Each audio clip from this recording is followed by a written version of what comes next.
زما نوم فخرالاسلام دی، زه جی پی ایس حسین آباد ټیچر یم.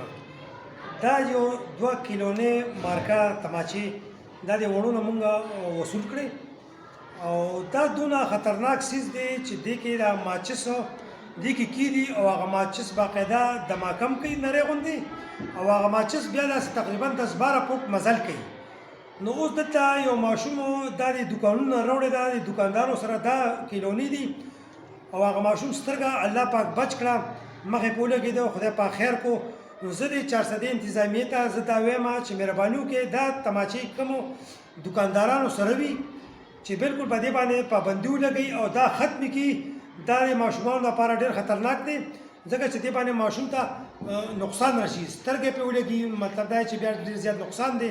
نو مهرباني وکړئ انتظامیې ته زه دا وایم چې دا کیلونې دا ختمې کړي، دا خطرناک څه دی. مننه.